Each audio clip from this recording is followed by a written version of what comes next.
Kasabay ng paglalagay kay Senador Panfilo Lacson sa Red Notice list ng Interpol, ipapakalat na rin ng NBI ang mga impormasyon tungkol kay Lacson sa halos 200 bansa para sa pag-aresto sa kanya kaugnay sa Dacer Cordito double murder case. Nagpapatrol, Cecil Lardizaban. Noong Biyernes inanunsyo na nasa Red Notice list na si Senador Panfilo Lacson. Listahan ito ng mga taong pinaghahanap ng batas at hindi matukoy kung saang bansang nagtatago. Ayon sa MDI, sa loob ng linggong ito, makukumpleto na ang pag-upload ng impormasyon tungkol kay Lacson sa computer network ng may higit 180 bansa na nakikipagtulungan sa NBI Interpol.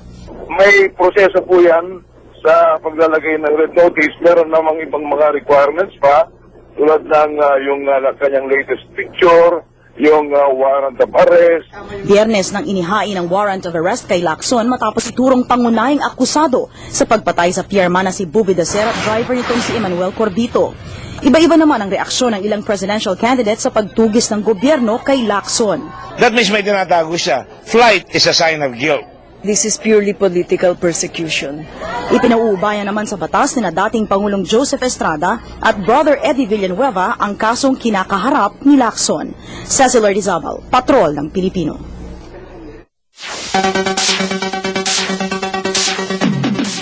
Arestado ang isang lalaki matapos mag-counterflow sa EDSA at walang habas na pinagbabangga ang may 20 kasalubong na sasakyan. Nagawa raw niya ito dahil sa inis ng maipit sa matinding trapiko. Exclusive magpapatrol, Abner Mercado. Nagkabuhol-buhol ang trapiko kahapon sa harap ng EDSA Shrine. Ang dahilan, nag-counterflow ang isang Isuzu Crosswind at pinagbabangga ang may 22 sasakyan dito sa northbound lane ng EDSA. Ang resulta, sugatan ang maraming motorista. Mula pa Mega Mall, nang babangga na yon. So, umabot na dito sa may White Plains. Lahat ng... hindi. Probably psychopath yun dahil no normal person can do that. Inaresto ng mga traffic enforcer ang nagmamaneho ng Isuzu na si Tomas Ham Kahawa na sugatan din. Hindi ako maliw. Yes!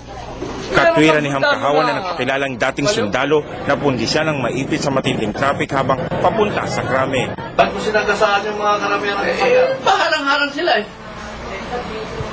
Paharang-harang, saan? Tumagsa naman sa presinto ang mga nagreklamo kay Ham Kahawan, si Anthony Bowan na nakabrace pa ang leeg, bunga ng aksidente. Tapos nung binangga niya kami, mayroon lumalapit ng 2 MMDA. Tinakbuhan niya. Binangga niya pa isa yung motorsiklo. Hindi hinabol namin ngayon. Nung pinagdaw namin sa Mega Mall, ayaw tumigil. Tumidiretso ng flyover ng Ortigas. At doon namin inabutan gawa ng traffic. Dito na muna sa Campo Karingal, ikukulong si Ham Kahawan habang inihahanda ang mga kasong isasampa laban sa kanya. Abner Mercado, Patrol ng Pilipino. Nagprotesta sa Camp Kapinpin sa Tanay Rizal ang ilang kaanak ng 43 health workers na inaresto dahil hinihinalang NPA sila. Plano nilang magsumbong bukas sa Korte Suprema. Nagpapatrol, Cecil Lardizaban.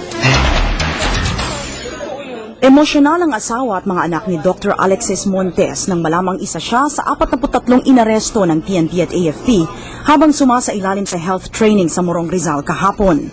Walang ginawang mali yung tatay ko buong buhay niya. Ikakain na lang ng pamilya, ibibigay ko sa iba't tao. Wala siyang hinihinging kapalit. Wala talaga, as in wala. Kaya masakit na ginanyan sila. Sinubukan ni Jegs na pumasok kahapon sa Camp Kapinpin para makita ang asawang si Dr. Mary Mia, isa sa mga inaresto, pero bigo siya. Hindi kami binahintulutan na makita at pinaghintay kami ng napakatagal. Bukod doon, pinagkukunan kami ng video at ng litrato. Panapanahon, lumalapit sa amin yung mga hindi naka-uniformado, walang nameplate. Kasama ng iba pang mga kaanak ng mga inaresto, tumulak sila sa Tanay Rizal para iprotesta ang isinasagawang pang-aaresto. Pinilit makapasok sa loob ng kampo ang mga pamilya ng health workers kasama ng kanilang mga abogado. Kung government natin kung ganun kapraning, wag naman sana nilang idamay ang kung sino-sino. Bukas hihilingin ng mga kaanak sa Korte Suprema na palayain ang kanilang mga mahal sa buhay. Ayon sa mga otoridad, mananatili dito sa Camp Kapinpin hanggang sa mga susunod na araw ang mga naaresto habang sila raw ay iniimbestigahan. Cecil Lardizaban, Patrol ng Pilipino. 5 Pinoy boxers ang makipagbakbakan sa Valentine's Day sa Las Vegas, Nevada para sa Pinoy Power 3. Kumpiyansa ang kampo ni Jerry Peñalosa at Bernabe Concepcion na sila'y muling magkakampyon laban sa mga pambato ng Puerto Rico. Nagpapatrol mula sa Los Angeles, California, Dayan Casillejo. Nakuha na ni Jerry ang bilis at kondisyon na kailangan para talunin si Eric Morel sa bakbakan sa Valentine's Day sa Las Vegas, ang Pinoy Power 3. Pinagandaan ko dahil alam ko mabigat din na laban. So talagang ginapanis ko yung sarili ko dito sa gym. Sakripisyo lahat, dinaanan ko para lang 100% para sa laban. Umaasa si Coach Freddie Roach na muling makakabalik si Jerry bilang World Champion. Kumayo din sa training sa Wildcard Gym si Bernabe Concepcion kasama si Coach Buboy Fernandez para paghandaan ang bakbakan niya sa isang Puerto Rican din na si Mario Santiago sa Pinoy Power 3. Yung mga ginawa ko po ngayon, yung mga conditioning namin ni Kuya Buboy sa footwork, yung sa footwork yung namin ng gusto.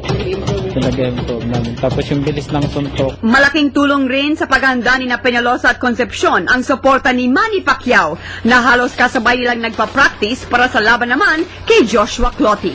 Napakahalaga para kina Peñalosa at Concepcion na magtagumpay sa bakbakan nila sa Pinoy Power 3. Bukod sa gusto nilang makabawi sa Puerto Rico, ang isang panalo ay magbibigay sa kanila ng inaasam na world title fight sa susunod na laban. Dayan Casillejo, Patrol ng Pilipino, Los Angeles, California. Kapamilya, mapapanood ang laban ng live sa ABS-CBN sa darating na linggo po yan. At susunod, Tampok ang sabayang pagsasayaw ng may 1,000 folk dancers para sa 15 minutong tinikling showdown. Sa pagbabalik ng TV Patrol, Linggo.